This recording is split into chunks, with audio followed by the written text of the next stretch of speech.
کبھی ایسا کیا کریں، میں نے کئی دفعہ کہا ہے، خیر آج کل بات تو کوئی نہیں مانتا، لیکن کہنا تو ہمارا فرض بنتا ہے، نہ مانے کہ کبھی کبھی دن رات میں کوئی 10 منٹ جو ہے نا ایسے بھی نکالو کہ تنہائی میں بیٹھ کے کچھ غور کیا، جب کوئی نہ ہو، نہ میاں نہ بیوی نہ بچے نہ اولاد، مسجد میں بیٹھ جاؤ، گھر میں بیٹھ جاؤ، کہیں بیٹھ، صرف 10 منٹ، اور اللہ کے کمال علم اور کمال قدرت پہ غور کرو۔ اب دیکھیں میاں بیوی ملتے ہیں، کبھی روز ملتے ہیں، کبھی ہفتے کے بعد ملتے ہیں، کبھی مہینے کے بعد ملتے ہیں، لیکن ہر دفعہ ملنے میں تو حمل نہیں ٹھہرتا، حالانکہ پانی تو دونوں کا ہر دفعہ نکلتا ہے، لیکن حمل نہیں ٹھہرتا۔ اچھا کبھی تو سال نہیں ٹھہرتا، اور جب اللہ کا منشا ہوتا ہے، حکم ہوتا ہے، اس کو حکم دیتے ہیں کہ اب یہ جرثومہ جو ہے وہ فی قرار مکین، رحم کے اندر محفوظ کر۔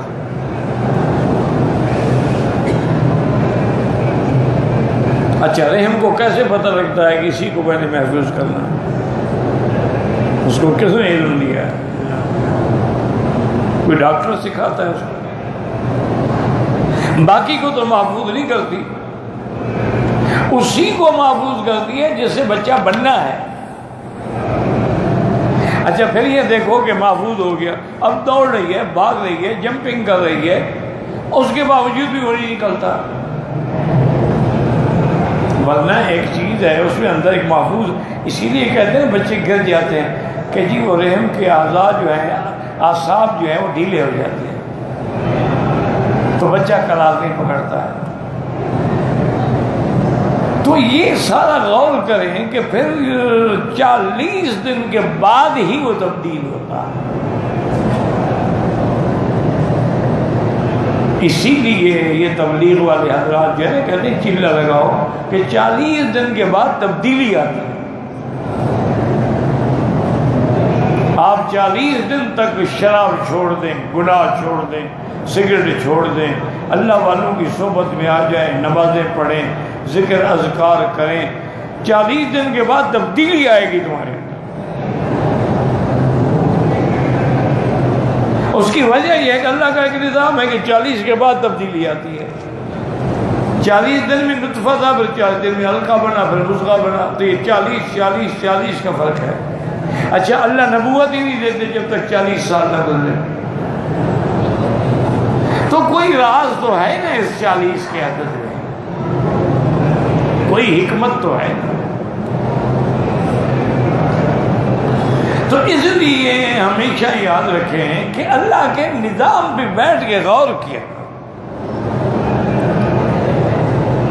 اچھا اب جب وہ بچہ ماں کے ذہن پیٹ میں آ جاتا ہے، فَكَسَوْنَا الْعِظَامَ لَحْمًا، اس کو گوشت چڑھا دیا جاتا ہے، روح پھونک جاتی ہے، اب بچہ پیٹ میں حرکت کر رہا ہے، تو اس وقت اللہ فرشتوں کو حکم دیتے ہیں، ملک کو حکم دیتے ہیں۔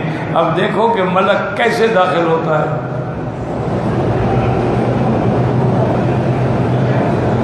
اور پھر فرشتہ پوچھتا ہے کہ یا اللہ یہ لڑکا ہے یا لڑکی ہے؟ فرشتہ باوجود داخل ہونے کے بھی نہیں جانتا۔ یہ تو کہتے ہیں نا کہ قبر میں فرشتے کیسے آئیں گے اور ماں کے اندر کیسے آئیں گے؟ تم اس کا مسئلہ تو سمجھ لو، قبر والا تو پھر بھی بڑی ہے قبر، ماں کی رحم کتنی ہے۔ پھر وہ ہر باوجود اس کے نہیں جانتا، پوچھتا ہے اللہ یہ لڑکا ہے کہ لڑکی؟ فرمایا لڑکا ہے۔ یا اللہ یہ سعید ہے یا بدبخت ہے؟ لکھو رزق کتنی ہے، عمر کتنی ہے، سب لکھا جائے۔ یہ کمال ہے کہ بچہ پیدا نہیں ہوا، سب کچھ اللہ نے لکھ دیا۔ اسی طرح تم کبھی غور کرو کہ انسان مرد ہو یا عورت ہو 24 گھنٹے میں کتنا لیٹر تقریباً پیشاب کرتا ہے۔ اگر نعوذ باللہ پیشاب رک جائے تو مصیبت ہے، بیماری ہے، کم آئے تو بیماری ہے، کھل کے آ جائے تو مطلب ہے کہ ٹھیک ہے، صفا ہو رہے ہیں اندر سے گردے۔ کم سے کم بھی 24 گھنٹے میں 2 لیٹر تو ہر آدمی پیشاب کرتا ہے نا، لیکن پیشاب کرنے پر غسل نہیں ہے، وضو ہے، استنجا کرو وضو کر لو۔ اچھا میاں بیوی ملتے ہیں تو کتنا پانی نکلتا ہے؟ 1 لیٹر ہوتا ہے، چند قطرے ہیں، اس سے غسل ہے۔ یعنی اگر چند تولے نکلے مادہ منویہ تو غسل ہے، یہاں لیٹر کے حساب سے پیشاب نکلے تو غسل نہیں ہے۔ اس کی کیا وجہ ہے؟ تو اس کی بات سمجھیں، جیسے کہ ابھی آپ حدیث میں پڑھ رہے ہیں، اس کی وجہ ہے کہ نطفہ جب قرار پکڑتا ہے نا پورے بدن میں گھومتا ہے، پھر جا کے قرار پکڑتا ہے، کیونکہ وہ پورے بدن میں گھومتا ہے، اس کے لیے غسل بھی پورے بدن کا ہونا چاہیے۔ پیشاب پورے بدن میں نہیں گھومتا ہے، وہ تو ایک گردوں سے آیا، مثانے میں ہے، مثانے کے بلیڈر میں ہے، اس کے بعد باہر نکل گیا۔ لیکن یہ نطفہ ہے کہ جو بالکل پورا دورہ کرتا ہے سر سے لے کر پاؤں تک، اور ہر تاریخ کو یہ الگ جگہ پر ہوتا ہے۔ یعنی آج 15 محرم ہے تو بھائی آج وہ نطفہ کہاں ہوگا، شہوت کا مادہ کہاں ہوگا، اسی لیے یہ علم جو ہے نا لوگ پڑھتے ہیں، کتابیں پڑھتے ہیں۔ تو بہرحال معنی یہ ہے کہ پورے بدن میں گردش کرتا ہے، اسی لیے حکم ہے غسل بھی پورے بدن کا ہو۔ تو یہ ساری چیزیں اللہ کے سوا کون جانتا؟ اچھا آگے اللہ پاک یہ فرماتے ہیں کہ وَمَا تَغِيظُ الْأَرْحَامُ وَمَا تَزْدَادُ۔ تغیظ کا معنی ہے سکڑنا، تزداد کا معنی ہے بڑھنا، یاد رکھو۔ اب اس کا کیا مطلب ہوا؟ یعنی یہ بھی اللہ جانتے ہیں کہ رحم کو کتنا ہم نے سکڑنا ہے اور کتنا بڑھانا ہے۔ جتنا پہلے نطفہ ہے نا، پھر تھوڑا ہلکا بڑھا، پھر لتھڑا بنا، پھر اس پہ گوشت چڑھایا گیا، تو اتنا رحم بھی بڑھتی جاتی ہے۔